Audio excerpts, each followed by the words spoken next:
Help me reach 1,000 subscribers. Please, like the video and share your thoughts.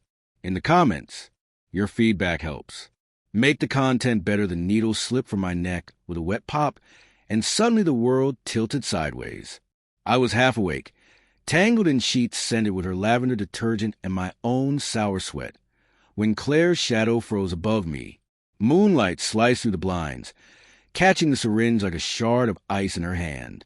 "Claire," my voice cracked, heavy with sleep and something colder. She didn't answer. The plunger was still pressed down. A single droplet of clear liquid quivered at the tip. My skin burned where the needle had kissed it, the same sting that had greeted me every morning for months. I had blamed pillows, stress, anything but her. I sat up. The room spun. My arms felt foreign, weak, borrowed. "What did you just do?" Her breath hitched. The syringe clattered against the hardwood. She backed toward the dresser, palms raised like I was a threat. "I can explain." "Explain what?" The words scraped from my throat. I touched the puncture. Warm, wet, real. "That's not insulin. You're not diabetic." She swallowed hard, audibly. "It's testosterone blockers." The sentence landed between us like a live wire.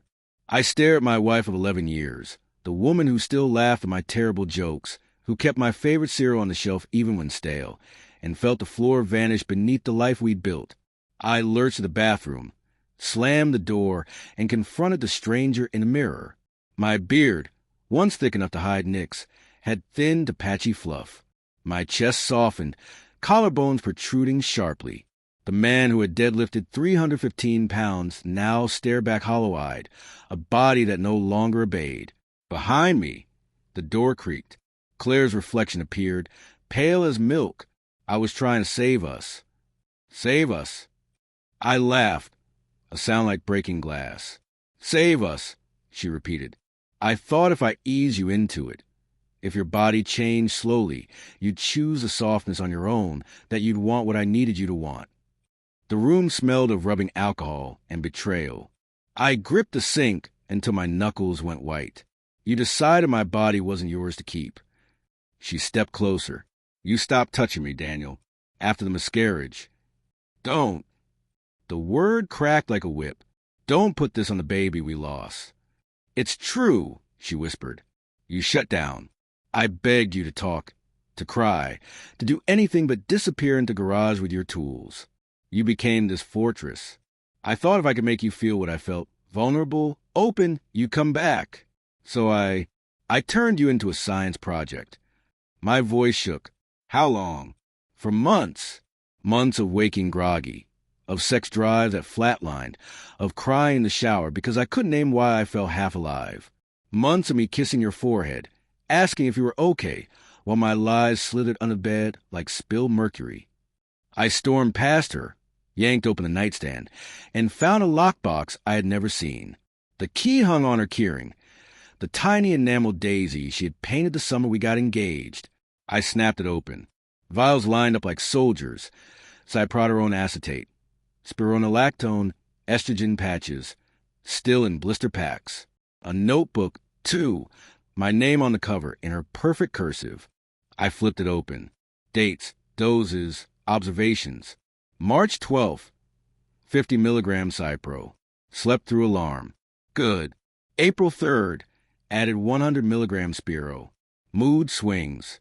Cries at commercials. Progress. May 27th. First spontaneous erection in weeks. Failed. He blamed stress. Perfect. Each entry a scalpel. I read until the words blurred.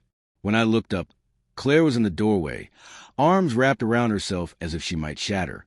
"I was going to tell you," she said, "after the change is irreversible." "Tell me?" "Thank you." I hurled the notebook against the wall. Pages exploded like confetti. "You stole my future. You stole me." Tears ran down her cheeks, but her jaw stayed set. "You were turning into someone I didn't recognize. I needed my husband back, the gentle one who wrote poems on napkins, not this angry, distant man. So you chemically castrated me to get a poem?" She flinched. "I thought if your edges softened, the real you would surface." There is no real me you get to sculpt, I said, voice breaking.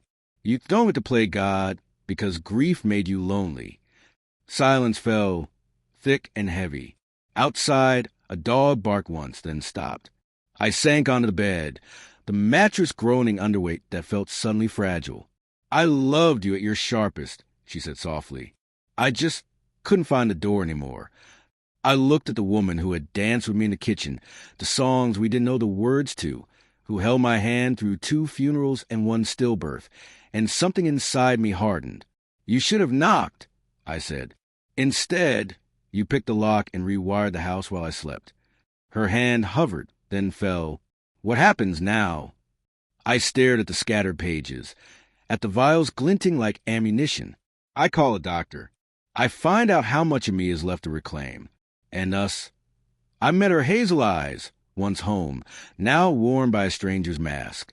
Us is a crime scene, I said, and I'm done being the body on the floor. She nodded slowly, like it cost her everything. Then she moved to the closet, pulled out a duffel, and packed with the calm efficiency she once graded papers. I didn't stop her. When the zipper closed, the sound was final as a coffin lid. At the threshold, she paused. I'm sorry, Daniel. I thought I was saving the man I married. I didn't realize I was erasing him. The door clicked shut behind her. I sat in the dark, the syringe on a nightstand like a loaded gun, and listened to the house settle into a silence I'd never known. My pulse thudded in my ears, slow, uncertain, but it was mine. For the first time in months, it belonged to me. I picked up the phone. Fingers trembling, I dialed. Poison control, a calm voice answered. I've been drugged, I said. I need to know what's in my blood and how to get out. As the operator asked questions, I glanced at the mirror. The man staring back was thinner, paler, but his eyes burned with something fierce and new. I hung up, opened the window, and let the night air slap my face. Somewhere down the block, a car engine started. Life, indifferent, moved on. I had a body to reclaim, a marriage to bury, and a future to rewrite.